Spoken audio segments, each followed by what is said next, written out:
Good morning, friends. My name is Cindy, and I'm one of the children's librarians at the Samuel L. Cohen Children's Library at Portland Public Library.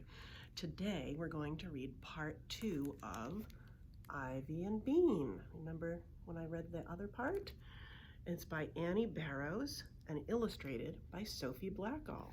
And today, we're starting with chapter 4, Bean Meets Ivy.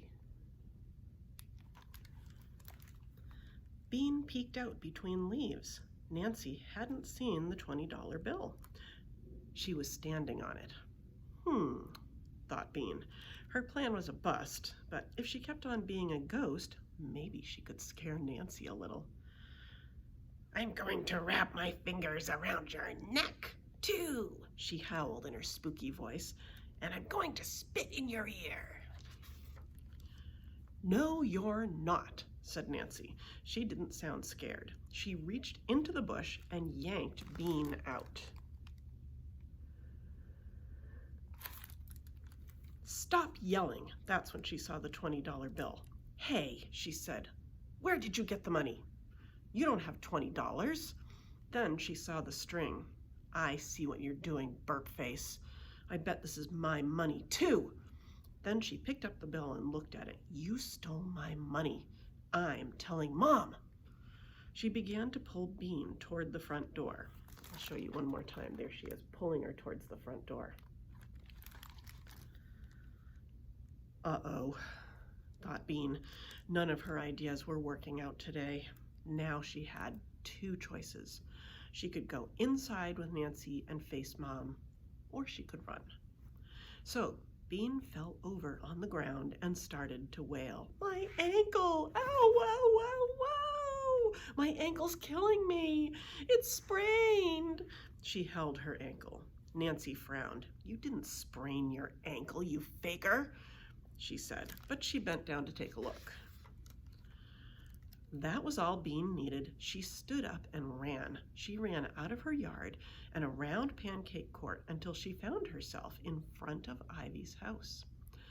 "Ooh, you're in trouble now, Bernice Blue," yelled Nancy. "I'm going to tell Mom." Bernice was Bean's real name. People used it only when they were yelling at her. Bean couldn't help it. She just had to stick out her tongue and say, "Pfft." There she is, sticking out her tongue and saying, "Pfft." Then she had to turn around and wiggle her behind at Nancy. "That's it," yelled Nancy. "I'm getting Mom." She stormed into the house. For a minute, Bean felt happy. She loved making Nancy mad, but when Nancy was gone, Bean began to worry. Mom hated it when she did more than one bad thing at a time. Bean counted, taking the money, lying about her ankle, leaving the yard without asking, and wiggling her behind at Nancy. 4 things. 5 if you counted pretending to be a ghost. Bean was going to be in big trouble. How big? No dessert for sure. No videos for a week maybe. But it could be even worse. Here she is counting. All those troubles. Her mom might send her to her room for the rest of the day. Bean hated that. Hide. Bean looked up. She had forgotten all about Ivy. Ivy was still sitting on her porch. She had been watching the whole time. She knew that the ghost of Mr. Killop was really Bean inside the bush. Bean expected her to be mad, but she didn't look mad. She looked excited. "Hide," she said again. Thought Bean. Maybe Boring Ivy was right. If her mom couldn't find her, she couldn't send her to her room.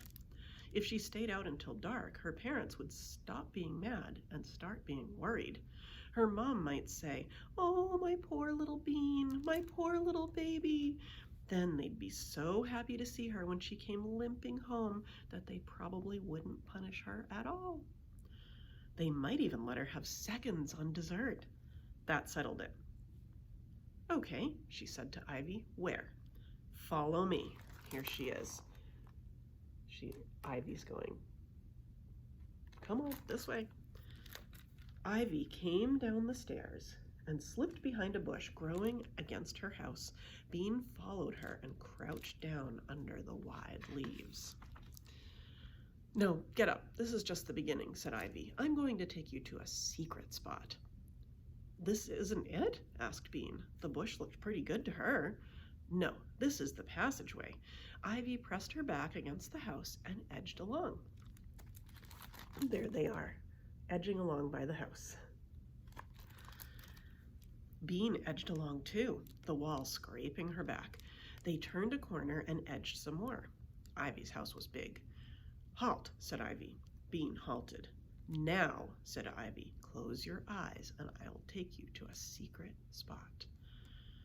"What? How come I have to close my eyes?" "Because it's a secret," said Ivy. "Duh." Bean couldn't argue with that. Ivy looked like a wimp, but she didn't talk like one. Bean closed her eyes. She felt Ivy take her by the elbow, and together they went down some steps. A door opened. More steps. Cool, damp air blew in Bean's face. Then they went up some steps. Another door opened. They were outside again. Ivy was taking Bean through some tall grass. "Shh," said Ivy suddenly. Bean froze. There she is shushing her, and there they are in the tall grass with a cute little kitty. "Crouch down," said Ivy. Bean crouched. There was a silence. "Okay, you can get up now." "What happened?" asked Bean. "Spies," said Ivy. Bean figured Ivy was probably making that up. "Now you can open your eyes," Ivy said. Chapter 5. Ivy hatches a plan. Bean opened her eyes. They were in a corner of Ivy's backyard. There was a big rock on one side and a small tree on the other. Between them was a perfectly round puddle. "This is the secret spot?" asked Bean. She had expected something more secret looking, like a cave. I'll show you what it looks like.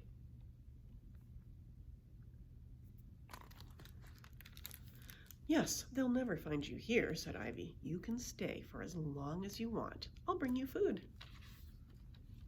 "But I only need to stay until dinner time," Bean said. Ivy looked disappointed. "I thought you wanted to run away." "I do, but only until dinner." "Oh." Bean felt bad about not staying. "Wouldn't you get in trouble if your parents found out I was living here?" she asked. "They don't come out here much," Ivy said. "My mom is afraid of ticks." "You probably don't ever get in trouble anyway," said Bean, feeling glum. "I'm always in trouble." "I do too get in trouble," said Ivy. "No, you don't," Bean said. "You read books all the time. You can't get in trouble for reading books." Ivy said, "I will get in trouble, really huge trouble, if I do what I want to do, what I plan to do." Bean waited. "Well, what do you plan to do?" Ivy looked all around before she whispered. "Spells, magic, potions." "Really? You mean like a witch?" "Yes, well, not yet, but I'm going to be a witch," said Ivy. Her eyes were glowing. "I'm learning how." Bean looked at Ivy's black bathrobe. It was kind of dirty now. There they are. And some of the little pieces of paper had fallen off. Bean saw that the papers were cut into star and moon shapes. Bean also saw that Ivy didn't know how to draw stars. Some of them had 4 points, and some only had 3. The moons didn't look so good either. "Is that a witch's robe?" she asked. "Yeah," said Ivy. "Did you make it yourself?" asked Bean. "Yeah." "It's nice," said Bean politely. It didn't look like a witch's robe. It looked goofy. "I didn't know you could learn to be a witch. I thought you just had to be one." "That's what most people think," said Ivy. "But I'm learning I probably know more than most born witches my age. I just learned this spell that makes you invisible. I'll show you the spell." It says invisibility spell. Wow, Bean could sure use that one. "Will you teach me? That would be great." "I haven't done it yet," admitted Ivy. "You've got to have a dead frog." "Oh." "It would really mean to kill a frog." Yeah. It would be really mean to kill a frog. Yeah. That's why I dug this pond. Ivy pointed to the puddle with her gold stick. I'm hoping a frog will come here and die. Bean didn't mention that it looked like a puddle. Wow, she said. What's the stick for? That's my wand, said Ivy. Bean couldn't help it. She burst out laughing. That's not a wand. That's just a stick painted gold. It is too a wand. Now Ivy looked mad. And you better watch out or I'll use it on you. Bean stopped laughing. Use it how? I'll cast the dancing spell on you. You won't be able to stop dancing for the rest of your life. Like this. She started jumping up and down, kicking out her legs and waggling her arms. There she is dancing. Could you really? Asked Bean. Ivy stopped dancing. Maybe. I was just going to test it when you started yelling about being a ghost. Who were you going to test it on? Asked Bean. Ivy's face turned red. Nobody, she said. Bean could tell she was lying. Come on. Who? Ivy's face got redder. Come on, tell me, said Bean. Ivy looked at the dirt. You, she said in a low voice. Me? Yelped Bean. What did I ever do to you? I'm sorry, said Ivy. She did look sorry. That's okay, said Bean. There was a pause. My mother keeps on saying what a nice girl you are, Ivy said. She's always telling me I should play with you. It's driving me nuts. Bean couldn't believe it. That's what my mother says about you. That's so funny. But you're not nice at all. You're a witch. Ivy giggled. You're not very nice either. You were doing that ghost thing in the bush. Bean was embarrassed. The part about the icy fingers was good, said Ivy. What were you doing in there anyway? Here they are talking. And we will have to find out the next time what will happen and what she was doing in there.